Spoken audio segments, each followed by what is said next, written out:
शपथ ग्रहण से पहले बीजेपी की हालत कैसी है, यह बताने के लिए आपको किसी की सर्टिफिकेट की जरूरत नहीं है।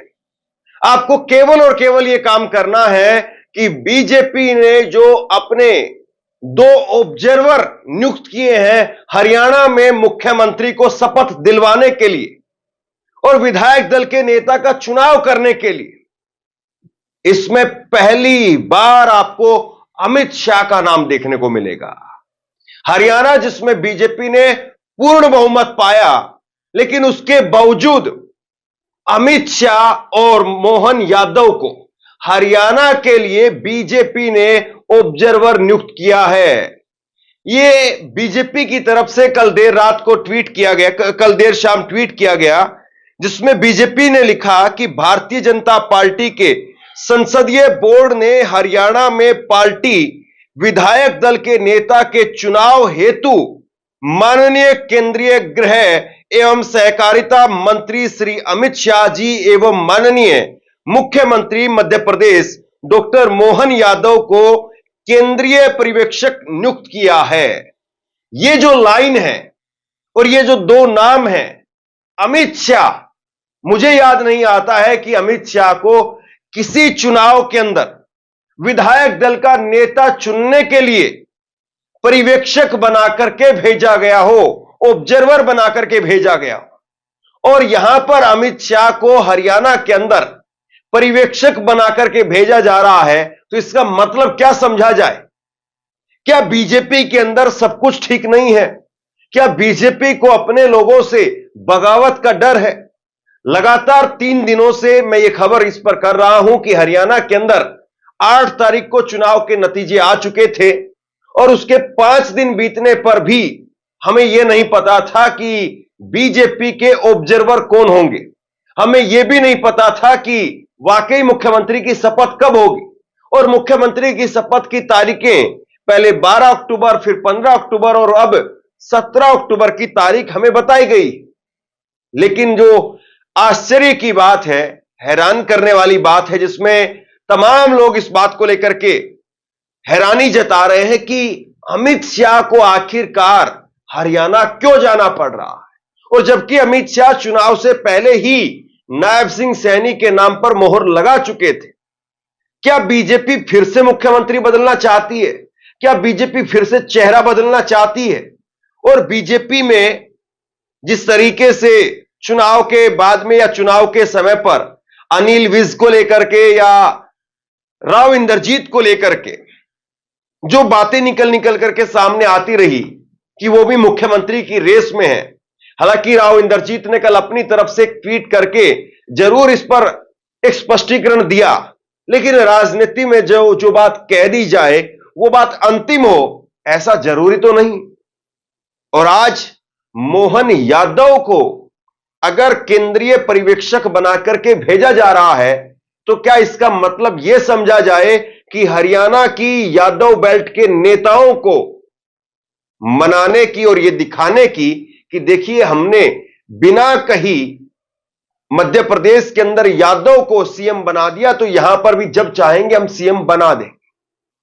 यह समझ से परे है कि आखिरकार जिस राज्य के अंदर बीजेपी के सामने अब कोई बड़ी चुनौती नहीं है, फिर भी वहां पर इतने बड़े नेता अमित शाह को क्यों उतारा गया, यह वाकई समझ से परे है।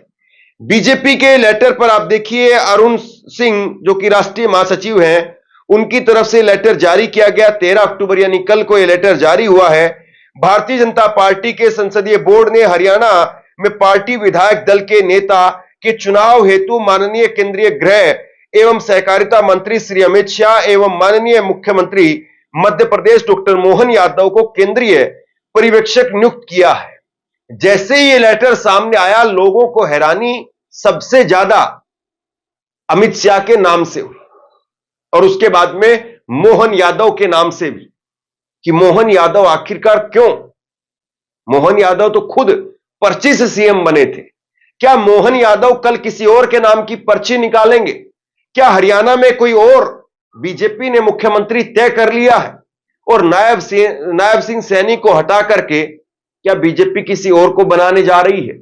या नायब सिंह सैनी के नाम पर सहमति नहीं है पार्टी में अंदर खाने खींचतान चल रही है और बीजेपी के अंदर एक तरीके से आप कहें कि यह भी कोशिश रही है तमाम नेताओं की। सबको पता है कि अगर हमने अपनी दावेदारी पेश की तो शायद हो सकता है कि हमारी दावेदारी खत्म हो जाए। एक तरीके का नया ट्रेंड ये मोदी अमित शाह ने सेट करने का काम किया और उसके बाद में हो सकता है कि अमित शाह इसीलिए जा रहे हैं कि कुछ कुछ उनको खबरें अंदर खाने से मिल रही हो कि राव इंद्रजीत कुछ कर सकते हैं और उसके साथ साथ अनिल विज कुछ कर सकते हैं या और दूसरे नेता इस ताक में बैठे हुए हैं कि अब हमें भी नंबर लगे, अब हमारा भी नंबर आए और हमें भी जो है मुख्यमंत्री की कुर्सी मिले। क्या वाकई कोई चौंकाने वाला नाम होने वाला है या पूरी तरह से मोहर लग चुकी है, लेकिन अमित शाह वहां जाकर के बाकी लोगों को और बागी लोगों को समझाने के लिए वहां जा रहे हैं। सवाल यह भी है कि क्या राव इंद्रजीत वाकई मान गए हैं या राव इंद्रजीत अभी भी इंतजार कर रहे हैं बीजेपी का और कोई बड़ी बगावत ना हो जाए, इसीलिए एक्स्ट्रा प्रिकॉशन के तौर पर अमित शाह जा रहे हैं। राव इंद्रजीत का कल का ये ट्वीट आप देखिए। राव इंद्रजीत ने कल ये ट्वीट किया था और ट्वीट करके राव इंद्रजीत ने कहा था कि मुझे लेकर के खबरें चलाई जा रही हैं, कुछ मीडिया चैनलों पर तथ्यहीन खबरें चलाई जा रही हैं जिनमें मुझे 9 विधायकों के साथ बगावती दिखाया जा रहा है। यह सब तथ्यहीन आधारहीन समाचार है और मैं और सभी साथी विधायक भारतीय जनता पार्टी के साथ में मजबूती के साथ खड़े हुए। ये जो राव इंद्रजीत की तरफ से कल स्पष्टीकरण आया, उसके बाद से सवाल ये खड़े होने लगे कि क्या मन से ये बात कही गई है या बीजेपी की राजनीति को समझते हुए ये बात कही गई। और उसके बाद में तमाम लोगों की जो इस पर प्रतिक्रिया आई वो अपने आप में बहुत कुछ कहती है। मैं आपको कुछ प्रतिक्रियाएं आपको दिखाता हूं। जैसे ही जो है ये ट्वीट किया गया राव इंद्रजीत की तरफ से, बीजेपी की हैंडल से फटाफट इसको रीट्वीट किया गया। बीजेपी ने यही बात जो है वो राव इंद्रजीत का बयान लिखते हुए फटाक से रीट्वीट किया।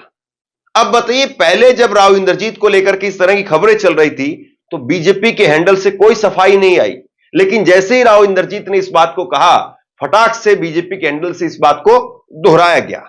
लेकिन अब भी लोग इस बात को मानने के लिए तैयार नहीं है कि वाकई जो है ये सब कुछ हो रहा है। और आप देखिए, एक ये ट्विटर हैंडल है हरियाणा से जिसमें ताई रामकली, इनका एक ट्विटर हैंडल है और इन्होंने लिखा है, राव साहब को 2 मंत्री पद देकर के चुप करवा दिया गया है। बिमला चौधरी और लक्ष्मण यादव राव साहब के कोटे से मंत्री बनेंगे, बाकी राव साहब ने मुख्यमंत्री पद के सपने छोड़ दिए हैं। मुख्यमंत्री पद के सपने कांग्रेस में देखे जाते हैं, भाजपा में नहीं। यह लाइन अपने आप में बताती है कि राव इंद्रजीत का कद आज कुछ नहीं है भाजपा के सामने, और यही राव इंद्रजीत जो है वो कांग्रेस के सामने क्या क्या करते थे। इसके साथ में आप देखिए कि एक और ट्विटर यूजर हैं जसवंत सिंह, इन्होंने लिखा कि मोहन यादव को पर्यवेक्षक बनाने का मतलब है कि अहीर का हथौड़ा, सिर भी अहीर का, मतलब सीधा दक्षिणी हरियाणा के साथ में अनहोनी है। मतलब कि जैसे कहा जाता है, जब पेड़ कटता है तो पेड़ को सबसे ज्यादा दुख इस बात का होता है कि मुझे काटने वाला कोई और नहीं है, बल्कि मुझे काटने वाला वही है जो मुझसे कट करके लोहे के अंदर गया और कुल्हाड़ी बन गया, और कुल्हाड़ी बन करके फिर मुझे ही काट रहा है। ये जो पेड़ और कुल्हाड़ी का रिश्ता डिस्क्राइब किया जाता है, परिभाषित किया जाता है, कुछ उसी प्रकार का रिश्ता जो है वो यहां पर लग रहा है कि राव इंद्रजीत को इस बात का दुख होगा कि दक्षिण हरियाणा में जो अहिरवाल की बेल्ट मानी जाती है, उस अहिरवाल की बेल्ट में मैं लगातार आपको बता चुका हूं कि 2014, 2019 और 2024 में बीजेपी की ना केवल लाज बचाई है बल्कि सरकार भी बचाई है।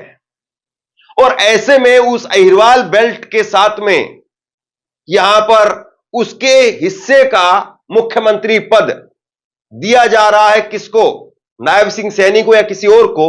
और इसमें दिलवाने के लिए कौन आ रहा है? एक और दूसरा यादव, मोहन यादव को उतारा जा रहा है। यानी उसी पेड़ के तने से एक लकड़ी को काट करके कुल्हाड़ी के अंदर डाल करके कुल्हाड़ी बना करके उसी पेड़ को काटा जा रहा है। कुल मिलाकर के कहानी जो है वो इतनी भर है।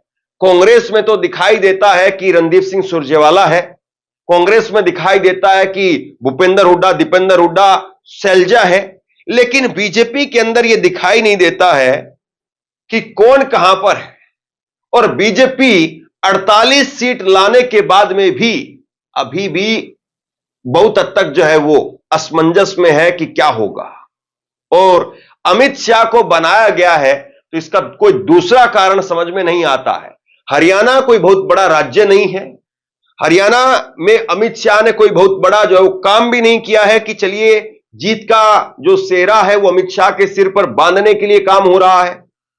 तो आखिरकार अमित शाह को मैदान में क्यों उतारा गया? अमित शाह की तो गिनी चुनी 3-4 रैलियां हुई, ऐसी ही गिनी चुनी 3-4 मोदी की रैलियां हुई।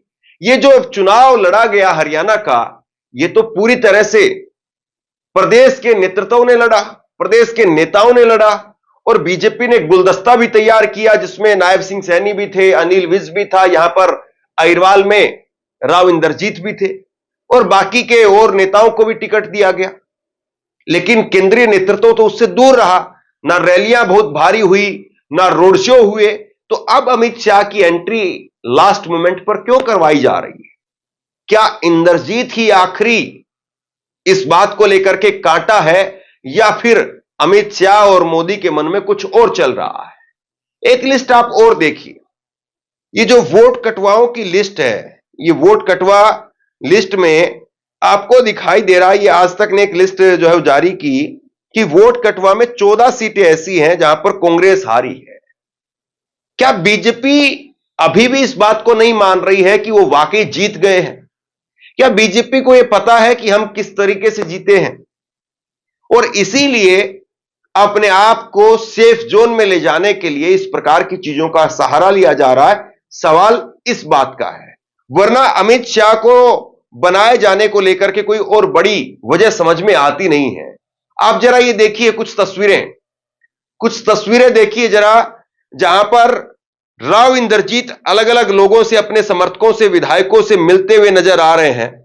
और राव इंद्रजीत जब विधायकों से, समर्थकों से मिल रहे हैं तो फिर ऐसे ही तो नहीं मिल रहे होंगे, कुछ ना कुछ तो उनके अंदर भी चल रहा होगा। और दूसरी बड़ी बात यह है कि अमित शाह पहुंच रहे हैं, मोहन यादव पहुंच रहे हैं, इन सब की चर्चा तो जरूर हो रही है, लेकिन 25,000 कहां पर है? 25,000 स्क्रीन पर आपके खबर है। देखिए, नायब सिंह सैनी ने कहा था कि शपथ बाद में लूंगा, पहले 24,000 युवाओं को नियुक्तियां दूंगा। इन 24,000 युवाओं की नियुक्तियों की बात नहीं हो रही। मोहन यादव अलग अलग जगह से बोलते रहे, माफ कीजिए, नायब सिंह सैनी जो है वो अलग अलग जगह से बोलते रहे इस बात को। अब देखिए जरा, उन्होंने खुद से ट्वीट भी किया था, 31 अगस्त का ट्वीट उनका है, शपथ बाद में लूंगा, पहले 24,000 की भर्तियों की ज्वाइनिंग दूंगा। अब कहां है वो भर्तियां और क्यों नहीं हो पा रही भर्तियां? सवाल इस बात का है।